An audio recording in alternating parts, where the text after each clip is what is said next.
Hi, this is Karen Slaughter on About the Authors TV. Hi, this is show host Jake Brown.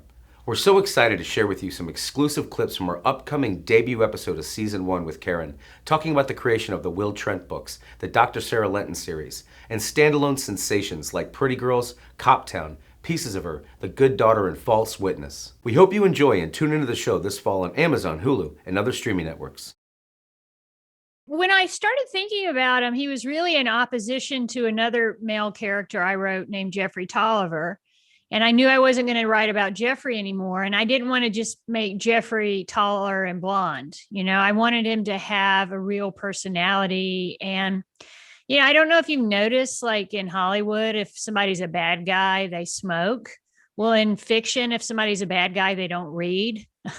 So, with Will, I thought this is an opportunity to talk about someone living with a disability. He has dyslexia. That's something that's in my family. My sister, unfortunately, has suffered from it for many years. She didn't get any help when she was growing up because we were of that age where if you had a learning disability, what they called you was stupid.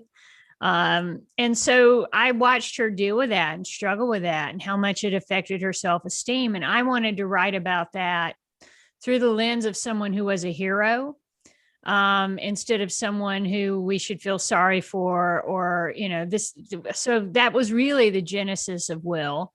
And I do have in my head, what he looks like. Obviously, he's got sandy blonde hair. He's tall and lanky and has a runner's build. But it's weird, as I've written more books, I guess I got woke because I'm careful not to really describe people down to the detail. Cause if someone is reading one of my books, I want them to be able to project what their idea of the character is onto it. If they think they're a different ethnicity or they're Mormon or, whatever, I want them to feel comfortable with that. So I've kind of gotten away from describing people one certain way or the other physically. So with Sarah specifically, I've been writing about her from my first book. So that's almost like 20 years, right? So her voice has evolved over the years, but her moral compass has stayed the same. And I do like writing those different interactions. And, I'm glad I put in that work, because when I have a scene in a book and there's Amanda, Faith, Sarah, maybe Evelyn, who's Faith's mother, or another woman, the fact that they have distinctive voices is really important to me.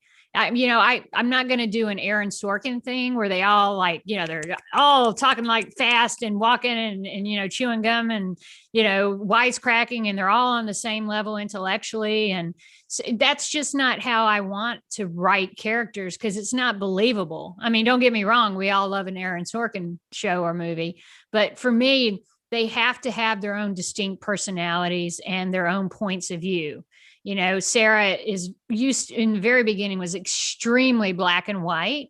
Well, then some really awful stuff happened, and now she's more about living in the gray. I hear their voices very distinctly. And one of the things I do when I'm writing them is I go back and read after I finish the book for voice, especially in a standalone, like my new book, False Witness. It's like, I need to go back to the beginning and make sure the Lee you meet in this chapter, the first chapter, is believable as the Lee you meet in the last chapter. Because I put my characters through some shit, right? But I want them to make the choices that their moral compass would point toward.